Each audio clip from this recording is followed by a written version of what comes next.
하루에 14시간씩 평생 남의 집 가사일을 하면서 9천만 원을 저축했습니다. 근데 이게 또 은행에 갔더니 은행원이 가서 어디서 1,000만 원만 더 빌려서 1억을 맡기라 해서 딸의 적금을 깨어 예금보다 안전하고 이자를 2배 준다는 상품에 가입했는데 만기에 은행에 돈을 찾으러 갔더니 8천만 원 손실이 나서 2천만 원만 주다니 이런 사기가 어디 있노? 웃잘 끼고 내 돈. 이게 지난 금요일 뉴스에 나왔어요. 은행에 돈을 맡겼는데 만기가 되어서 돈을 찾으러 온 많은 사람들이 울음을 터뜨렸다. 뭐 이런 기사가 실렸어요. 근데 일반 예금이나 적금이 아니고 DLF라고 하는 해외 금리 연계형 파생결합 펀드, 이름도 복잡하네요. 이런 어떤 펀드라고 하는 투자 금융상품에 가입한 사람들이 최고 95%까지 손실을 입었다. 요새 뭐 신문에 많이 나오고 있죠. 절대로 손실이 없이 원금 보장되고 높은 이자를 얻을 수 있다는 은행 직원의 말만 듣고 자기의 전 재산을 투자했다고 합니다. 근데 그런 위험한 투자는 하지 말아야지요. 하지만 피해자들은 잘 몰랐다고 합니다. 은행에서 설명을 정확하게 해주지 않았다고 막 손해배상을 청구한다고 합니다. 알았으면 절대로 투자하지 않았을 것이라고 그렇게 말합니다. 근데 여러분, 인생은 투자입니다. 우리 삶은 투자의 연속이에요. 아무것도 하지 않으면 아무것도 받지 못합니다. 투자 중에 가장 위험한 투자는 도박이죠. 혹시나 하는 마음으로 일확천금을 노리면서 거기에 자기의 인생과 돈을 투자합니다. 반드시 망하는 투자죠. 절대로 성공할 수 없습니다. 그런데 하나님께서 수고하고 참 고생하는 여러분들에게 영원히 복을 누리며 영원히 풍성한 삶을 행복하게 살 수 있는 구원의 길이 있으니 여기에 투자해라 하고 우리를 초청하고 있습니다. 최고의 투자는 진리를 믿는, 예수 그리스도를 믿는 믿음에 내 생명과 모든 것을, 인생을 투자하고 영원한 생명과 영원한 복을 받는 것이 최고의 투자입니다. 그래서 회개하고 예수를 믿으십시오. 구원받은 성도들은 말씀 순종과 회개와 기도의 삶에 여러분의 인생을 투자하십시오. 아무리 힘들고 어렵거나 기쁘고 잘 나갈 때나 선을 행하고 정직하십시오. 그러면 하나님께서 영원토록 그 복이 끊이지 않도록 공급해 줍니다. 이렇게 확실한 수익 상품, 좋은 투자 종목을 여러분이 가르쳐 주는데 많은 사람들이 아이고 그렇게 사는 건 너무 힘들고 어려워서 저는 안 할래요 그런다고요. 마태복음 22장에 왕이 잔치를 벌려놓고 온갖 살진 소와 산의 진미를 다 마련해놓고 사람들을 초청합니다. 와서 잔치를 즐깁시다. 그러니까 아이고 나는 바빠요. 아이고 나는 지금 돈 벌러 가야 돼요. 초청 안 합니다. 초청에 응하지 않습니다. 그게 그 말씀이에요. 최고의 좋은 길을 하나님이 마련해놓고 불러서 오라고 그러는데 안 난대요. 바쁘대요. 나 다른 일이 있어서 안 한대요. 참 기가 막힌 일이죠.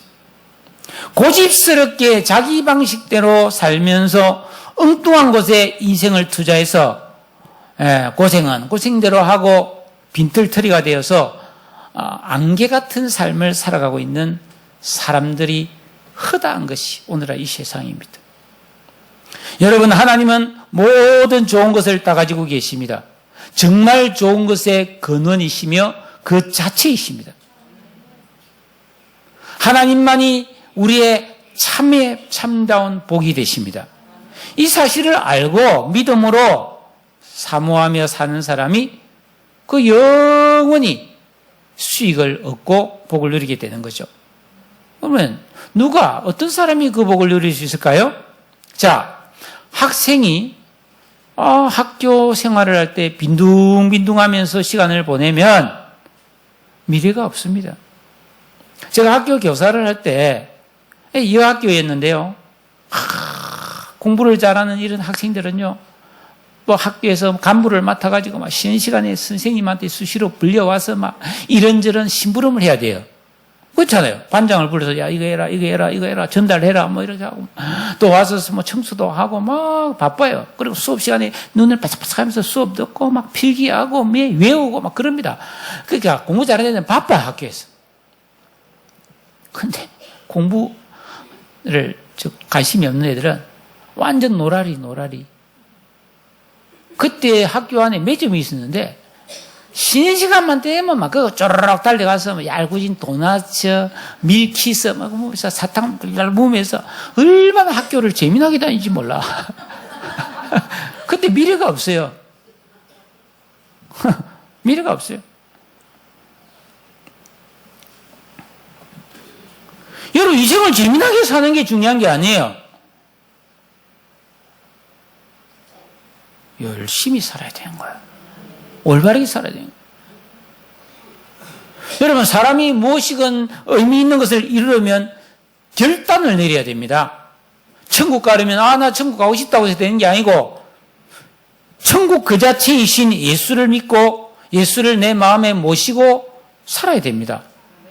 그리고 여러분이 이 땅에서 잘 살려면 나 잘 살고 싶다. 돈 많이 벌고 싶다. 마음만 먹으면 안 됩니다. 먼저 결단을 내리고 뛰어들어야 됩니다. 그다음 문제는 이 진짜 큰 문제입니다. 이거 인간은 아무리 좋은 계획을 세우고 결심을 했더라도 조금 지나면 흐지부지해져 버립니다. 왠지 아세요? 죄인이기 때문이에요. 여러분 우리가 흔히 성경에서 말하는 죄인이 죄를 짓고 막 못된 짓을 한다는 의미가 아니에요. 죄인은 뭘 해도 잘 안 되는 사람이 죄인이에요. 뭐 좋은 일을 하는데 자꾸 뭐 좀 열심히 안 하는 거예요. 돈벌이가 있는데 안 해요. 논다고. 돈을 또 벌었는데 이 잘못 사용해. 안 되는 거예요. 여러분 사람은 살다 보면 이런저런 자꾸 문제가 오잖아요. 그럼 그 문제와 현실에 눌림을 받아서 선한 길에서 떠나버리는 거예요. 자꾸. 그리고 되는 대로 뭐 대충 살아갑니다. 익숙한 것과의 결별이라는 책을 제가 얼마 전에 소개를 해드린 적이 있죠. 그 작가가 쓴 책 중에 이런 말이 있습니다. 생각한 대로 살지 않으면 산 대로 생각하게 된다. 이거 멋진 말입니다. 좀 적어 놓아 보세요. 내가 어떤 계획을 세우고 생각한 대로 다 살지 않으면 나중에 살고 나서 후회한다는 것입니다. 그렇게 살면 인생에는 늘 공허함과 우울함과 슬픔이 가득하게 됩니다. 여러분 호세아서에 보면 사람이 무엇으로 심든지 그대로 거두는데 바람을 심으면 태풍을 추수한다고 이렇게 말해 있어요. 그 헛된 걸 심으면 그 헛된 게 나를 친다는 겁니다. 곡식을 씨를 뿌리면은 뭐 감자를 딱딱딱 썰어가지고 감자 눈 몇 개 해가지고 썰어가지고 땅에 심으면 그 감자가 주렁주렁 달리지 않습니까? 많이 달리죠. 그러니까 좋은 것을 심으면 좋은 것을 많이 거두는 게 당연하고 나쁜 것을 심으면 당연히 나쁜 것을 많이 도와가는 거예요. 구원받은 신자라 할지라도 기도하고 순종하는 올바른 믿음으로 살기로 결단 내리고 그렇게 살지 않으면 거두는 게 없어요. 열매가 없습니다. 이게 죄와 사망의 법이 작동하는 이 세상에서 자연스러운 일입니다. 예수 믿고 구원받은 성도는 이 땅에서 하늘의 복과 은혜를 받아 누릴 능력과 자격이 주어진 아주 특별한 존재들입니다. 여러분 목표를 정하고 올바르게 작정해서 그 일에 뛰어들어서 여러분의 시간과 생명과 물질과 인생을 투자하시기를 바라요. 그러면 내 인생의 방향이 바뀌고 형편이 바뀝니다. 초대교회 최고 지도자였던 야고보 선지자는 이렇게 말했어요. 야고보 1장 15절에 내 사랑하는 형제들아 속지 마라. 세상에서 뭐 대충 뭐 쉽게 뭐 아주 즐기며 살면 좋다. 뭐 세상에서 뭐 부자 되면 좋고 참 높은 자리에 올라가면 좋다. 속지 마라. 그거 다 거품이고 안개라는 겁니다. 다 사라지는 거예요. 여러분, 우리는 대통령 돼본 적 없죠. 청와대도 뭐 제대로 들어가본 적이 없는 사람이 많을 텐데, 그 대통령, 전직 대통령 보세요. 뭐, 한 5년 그렇게 뭐 삐까뻔쩍 하더니 뭐 인생 결말이 안 좋은 분이 너무 많지 않아요? 그거 다 지나가는 안개에 불과한 거라는 거예요. 그 권세와 그 영화가 바람이라, 바람. 그게 나쁘다는 말이 아니라는 거예요. 영원하지 않다는 겁니다. 그러니까 그런데 내 인생을 걸면은 뭐예요? 온갖 좋은 은사와 온전한 선물이 다 위로부터 빛들의 아버지께로부터 내려온다. 여러분, 힘없이 흐르는 세월 속에서 속절없이 나이만 먹어가면 안 됩니다. 아무 대책 없이 노후를 맞는 것도 문제지만은 더 큰 문제는 준비 없이 대책 없이 하나님 앞에 가는 겁니다. 여러분, 여러분의 미래를 올바르게 대비하고 준비할 수 있기를 축복합니다. 오늘 본문의 말씀은 구약시대 저 이스라엘 땅 에브라임 산지, 그러니까 뭐 촌동네죠. 거기에 살았던 한 이름 없는 평범한 여인이었던 한나라는 이 여성이 기도하고 찬양한 내용이 들어있는 그런 말씀입니다. 여러분, 한나는 결혼을 했지만은 오랫동안 아기를 낳지 못했습니다. 남편은 한나를 사랑했지만 대를 이어야 되기 때문에 두 번째 부인을 얻어서 아를 낳았어요. 그런데 이 두 번째 부인 브닌나라는 여자가 이 한나를 몹시도 멸시하고 심적으로 너무너무 괴롭히는 거예요. 뭐 어떻게 괴롭힌지는 난 모르겠지만 뭐 여자는 좀 괴롭히기를 그런 걸 잘한다 그러잖아요. 뭐 다 꼴치보고 말이죠. 이걸 주저하면서 말이죠. 어쨌든 한나는 그 번인나로 인해서 너무너무 마음이 괴롭고 슬퍼서 눈물이 마를 날이 없이 살았다. 좋은 날 뭐 특별히 잔치를 하거나 그런 날에는 다들 막 좋은 음식을 먹고 막 즐기는데 한나는 그런 날 음식을 못 먹고 울었다. 그런 날 더 빡빡 긁었기 때문에.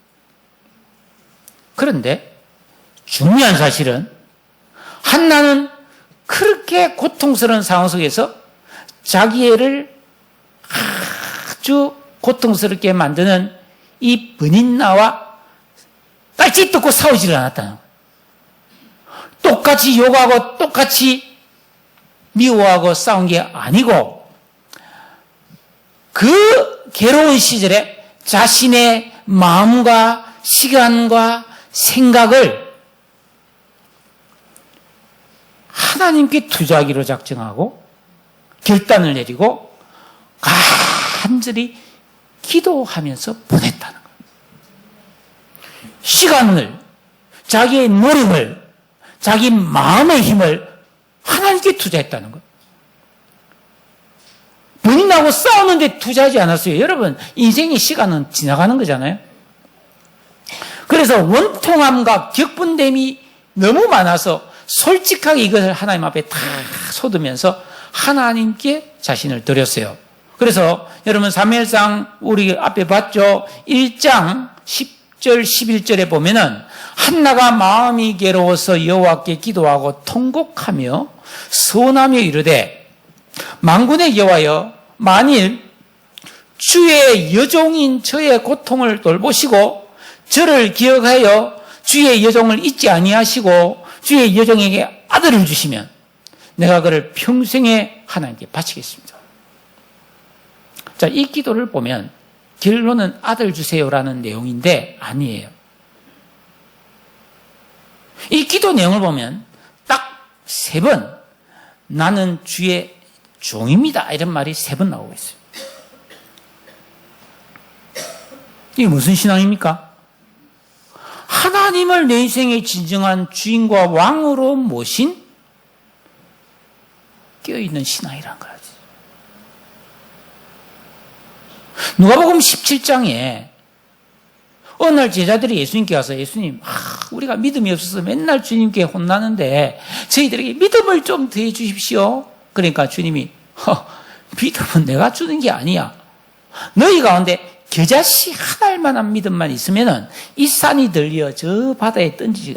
이 뽕나무가 뽑혀서 바다에 심겨져라 해도 그 심겨진다 하고, 이 겨자씨 한 알만한 믿음만 있어도 엄청난 능력이 일어난다고 말씀하는데, 진정한 믿음, 참된 믿음을 갖는 게 중요하다고 그렇게 말하고 하면서, 그럼 이 참된 믿음은 어떻게 해서 만들어지느냐?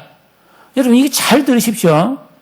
참된 믿음, 겨자씨 믿음, 심으면 싹이 나서 엄청나게 자라는 믿음, 세월이 흐르면 반드시 성장하는 믿음은 어떤 믿음이냐? 종의 믿음이라는 거예요. 하나님 말씀하시는 것은 무엇이든지 하고 나서도 저는 무익합니다 하고 철저히 주님이 무슨 말씀하시든지 이해하고 순종하는 그 신앙이 겨자씨 믿음이고, 그런 사람을 하나님은 종이 아니라 친구로 대접하신다. 멋진 해석이에요.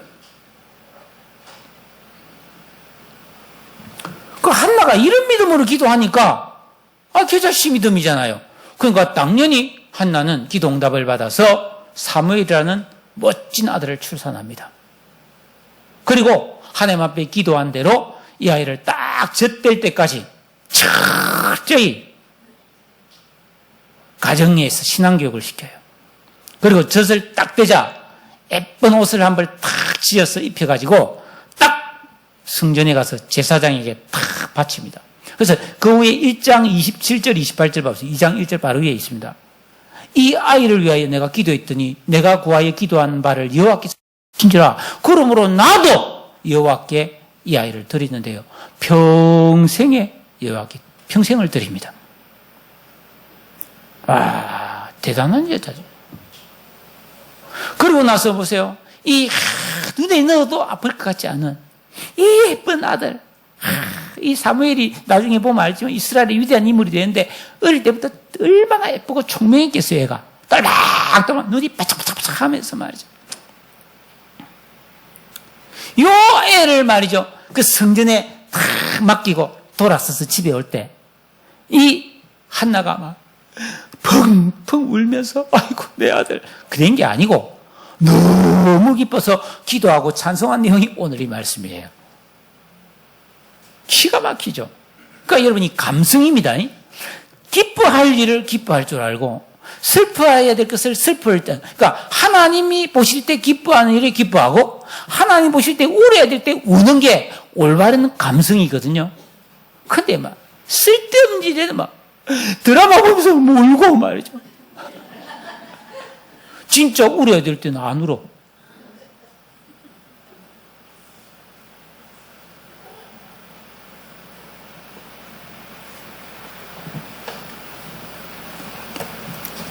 (1절) 보십시오.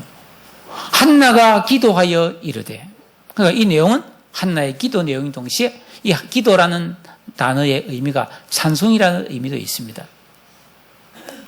기도 찬송이죠. 내 마음이 여호와로 말미암아 즐거워하고 내 뿔이 여호와로 말미암아 높아졌고 내 입이 원수를 향하여 크게 열렸으니 이는 내가 주의 구원으로 말미암아 기뻐합니다. 이 여인은 불과 얼마 전만 해도 마음이 심히 슬프고 1장에서 말이죠, 원통하고 기쁜 됨이 많았고 울면서 세월을 보내면서 진짜 음식도 제대로 못 먹고 그랬던 여자인데, 하나님께서 구원을 베풀어 주심으로 즐겁고 기쁘고 의기양양하고 당당하게 되었다, 그런 고백을 하고 있습니다. 여러분, 이 세상 그 누구 앞에서도 나는 자신감이 있다, 이런 말을 하는데 그 이유는 나도 아들을 낳았으니까 그게 아니고요, 하나님으로 말미암아 하나님의 구원으로 인하여 내가 이렇게 되었다, 이런 고백을 하고 있습니다. 그러니까 한나는 아들을 낳은 자체가 행복이 아니고 아들을 낳은 게 구원이라고 말하고 있는 겁니다. 구원. 예? 여러분 옛날에 오래전 복음서에 이런 거 있어요. 나 구원받았네, 너 구원받았네, 우리 구원받았네. 그런 있죠. 나 자유 얻었네, 너 자유 얻었네. 그렇습니다. 이 구원이 뭡니까? 여러분 구원은 예수 믿고 제사함 받아서 천국 가는 하나님 자녀의 신분을 갖는 것도 구원이지만은, 예, 우리가 이 세상을 사는 동안에 만나는 수많은 문제들이 하나님께 기도하고 하나님의 은혜로 해결을 받고 어려움에서 벗어나고 병이 낫고 전쟁에서 이기고 가난에서 벗어나는 게 다 구원입니다. 그러니까 우리는 날마다 구원받아야 되는 거예요. 매 순간 구원의 은혜가 임해야 될 줄로 믿습니다. 그래서 여러분 우리가 하루라도 물 안 먹으면 안 되잖아요. 수시로 물 마셔야 되는 것처럼, 그래서 이사야 12장에서 내가 날마다 구원의 우물에서 물을 길을 마신다고 그렇게 나와 있는 거예요. 여러분 물 마실 때마다 하나님의 구원을 생각하며 그 구원을 구하는 여러분 되시기를 축원합니다. 근데 뭐 구원이 뭐 신경도 안 쓰고 사는 사람이 너무 많아요. 감각이 없는 거예요. 감각이, 영적 감각이.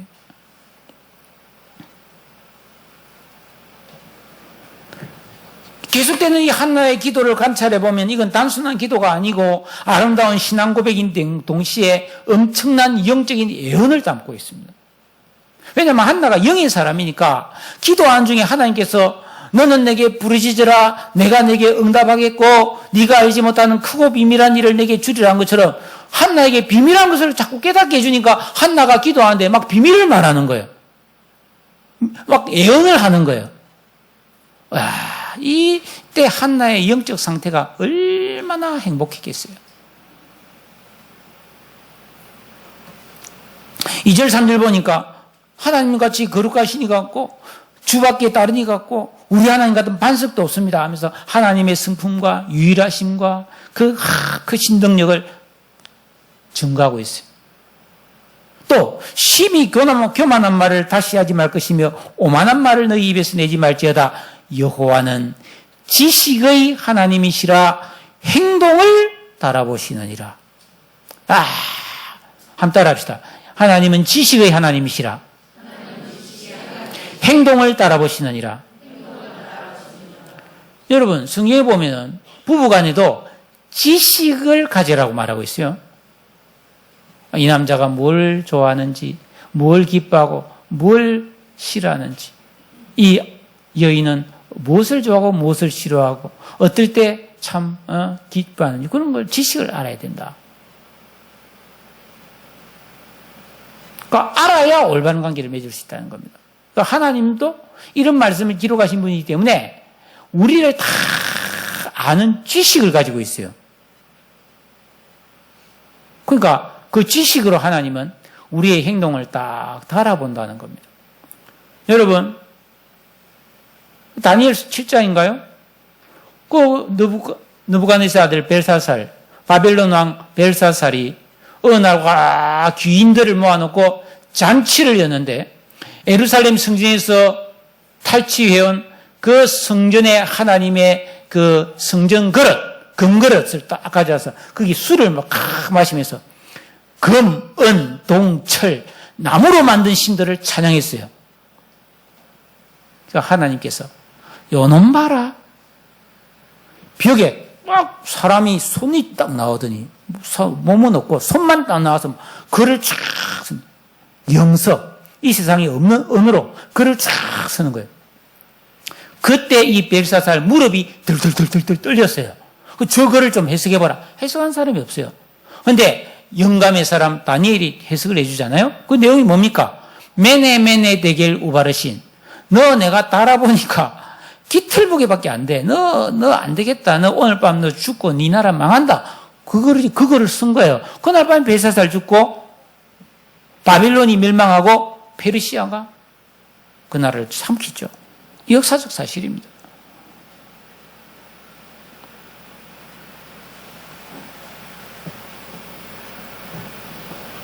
여러분, 하나님은 언제나 나를 아시고 우리의 행동을 달아보신다. 그러니까 이런 행동, 내 행동을 달아보시는 하나님을 의식하고 살아야만이 범죄하지 않고 선을 행하여 하나님께 복을 받는 것을 믿으시기 바랍니다. 하나님 다 보고 있다는 거예요. 어디까지? 마음까지 다 보고 있죠. 신약에 보면 예수님 그러잖아요. 또 4절에서 6절에 보니까 섭리주가 되시는 하나님의 주권을 찬양합니다.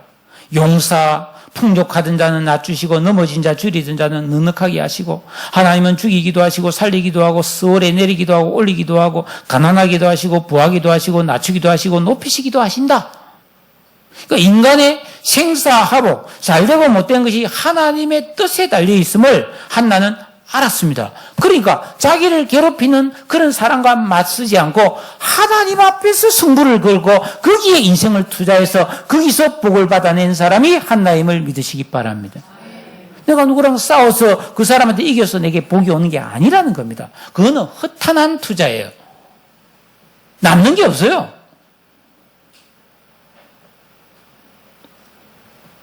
그런데 오늘날 불신자는 말할 것도 없고 예수 믿고 구원받은 성도들도 이 사실을 전혀 모른 채 하나님은 없이 스스로 막 잘 살아보겠다고 이렇게 몸부림치며 살아가는 사람들이 너무 많은 겁니다.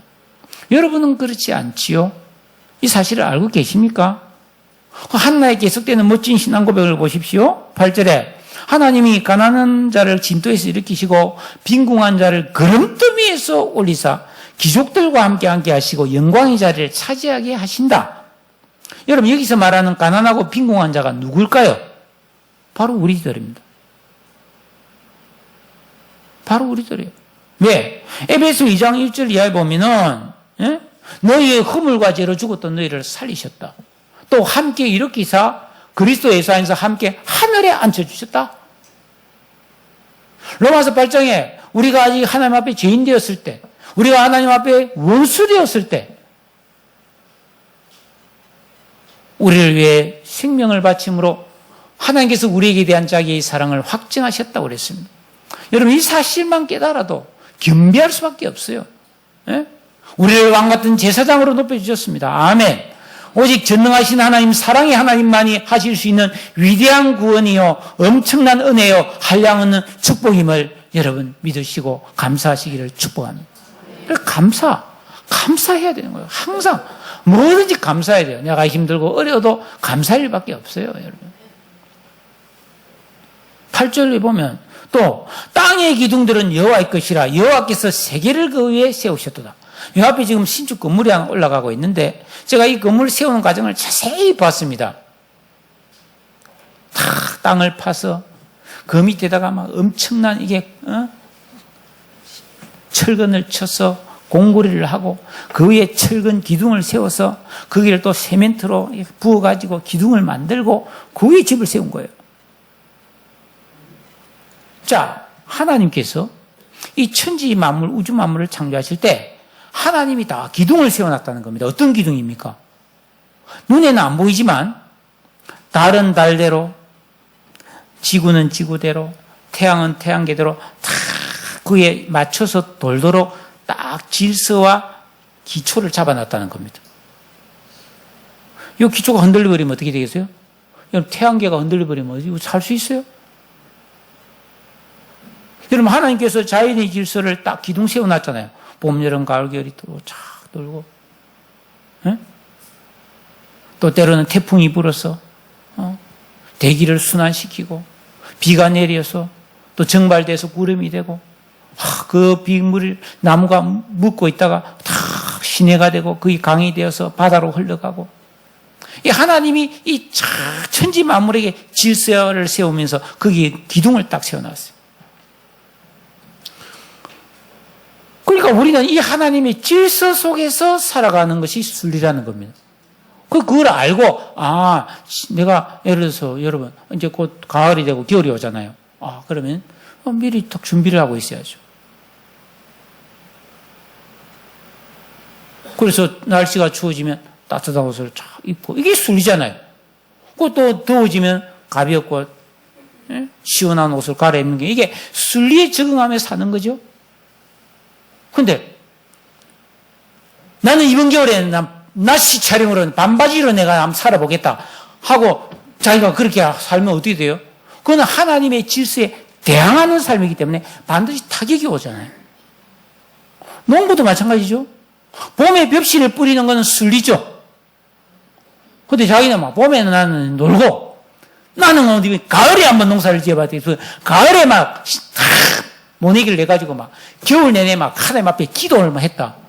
그건 하나님께 기도한 게 아니고 하나님을 대항하는 거죠. 질서를 어긴 거죠. 이처럼 여러분 우리는 이 세상을 살아갈 때에 항상 이 만물의 기둥, 질서를 세워놓은 하나님의 뜻에 순응하는 삶을 살아야 되는 거예요.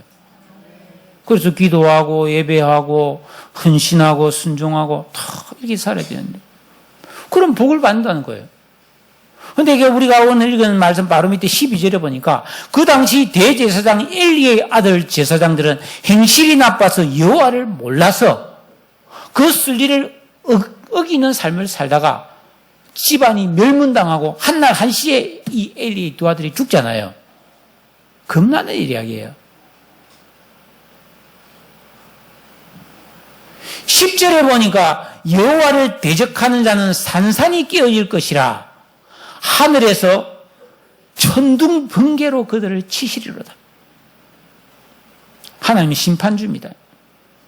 사람마다 다 행동을 달아보신 후에 복을 줄 자에게 복을 주고 화를 줄 자에게 화를 내리는 심판의 주님이시라는 것을 우리는 기억해야 합니다. 이거는 뭐 지식이 많다고 아는 것도 아니고 똑똑해서 아는 것도 아니에요. 젊다고 아는 것도 아니고 나이가 뭐 많아서 경험이 많다고 아는 것도 아니고 오직 뭐예요?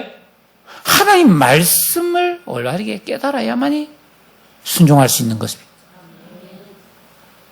또 한나는 그 10절 뒷부분에 보니까 여호와께서 땅끝까지 심판을 내리시고 자기의 왕에게 힘을 주시고 자기의 기름 부음 받은 자의 뿔을 높인다. 여러분 이때 사무엘의 한나가 낳은 사무엘이 사울 왕을 세우고 다윗 왕을 세우잖아요. 그러니까 이때 왕이 없을 때잖아요. 왕이란 게 없을 때입니다. 그런데 한나는 이미 이때 왕이 앞으로 나올 것을 증언했고 기름 부음 받은 자 누구죠? 예수님. 예수님이 장차 이 땅에 오실 것을 예언했어요. 대단한 영적인 사람입니다. 여러분, 진정한 신앙생활을 하면은 하나님께서 그 기도 속에서 우리에게 하나님의 크고 비밀함을 보여주심을 믿습니다. 그것을 아는 행복감이 우리 신자에게 주어진 특별한 권세입니다. 그러려면 기도하셔야 돼요. 순종하셔야 됩니다. 뭐 바쁘다고 내 몸이 좀 안 좋다고 피곤하다고 나는 할 일이 많다고 이거 소홀히 하면요. 그거는 순리를 벗어난 삶이에요. 내 삶의 모든 기초가 우리가 먹고 자고 그렇지 않으면 살 수 없는 것처럼 이 순종과 기도의 삶이 없이는 사는 게 아닌 것을 빨리 깨달을수록 여러분 인생에 유익할 줄로 저는 믿고 있습니다. 자, 말씀을 마무리하겠습니다. 이 세상을 제가 가만히 살펴보니까 대통령, 장관, 국회의원, 대학 교수 요새 맨날 신문에 이름 나오잖아요. 이런저런 일로 잘했고 잘못했고 걸 떠났어. 그거 아무 상관없어요. 일어난 운동선수나, 유명 연예인이나, 평범한 사람이나, 우리 주위에 왔다 갔다 하는, 아침마다 출근한다고 6410 탄다고 줄 서 있는 그런 사람들 다 예외 없이 열심히는 살아가는데 자신의 미래를 대책 없이 살고 있다. 전 그렇게 보고 있습니다. 여러분 학생들 중에서 자신의 미래를 잘 대비하고 준비하는 그런 학생들이 드뭅니다. 노후 준비하느라고 시골에 어떻게 하겠다고 집 짓고 돈 모으는 연금 드는 사람은 많은데 죽은 이후에 있을 하나님의 심판과 내가 살아갈 영원한 세계를 올바르게 대비하고 준비하는 사람은 드문 것 같아요. 여러분 날이 개거들랑요. 저 숲속에 한번 들어가서 땅을 감아보십시오. 개미들이 뭐 죽은 파리, 죽은 지렁이, 뭐 빵 조가리, 뭐 음식 조가리 물고 조그만한 거 물고 막 왔다 갔다 하잖아요. 그거나 매일 뭐 우리 먹고 살라고 출근하고 왔다 갔다 하는 거 위에서 보면 비슷하지 않겠어요?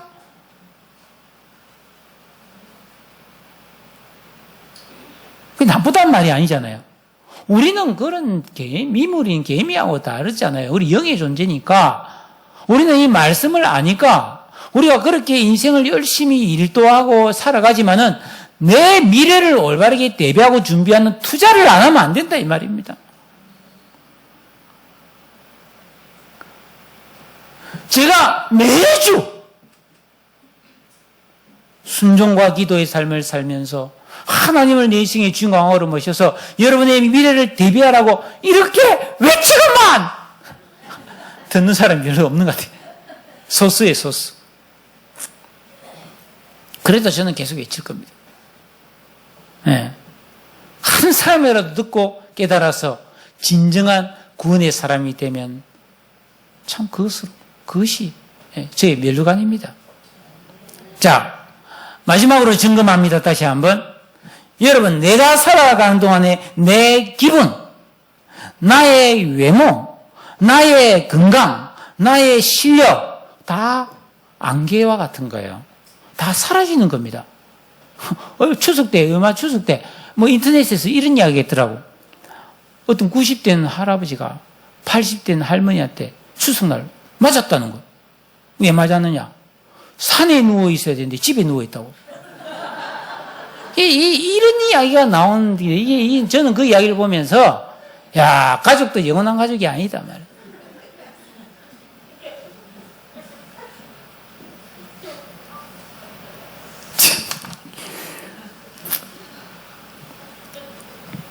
워낙 요즘 뭐, 다들 건강, 의료시설이 좋아서, 우리도 까딱하면 90, 100살까지 살 사람 많습니다, 이제 보니까.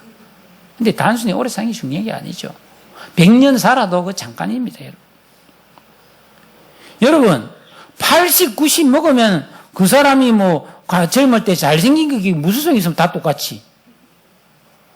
그 사람이 뭐 옛날에 공부 잘한 거 무슨 소용이 있겠어요? 다 똑같이 뭐. 안 그렇습니까? 의미 없는 거예요. 다 안개입니다, 여러분. 사라집니다.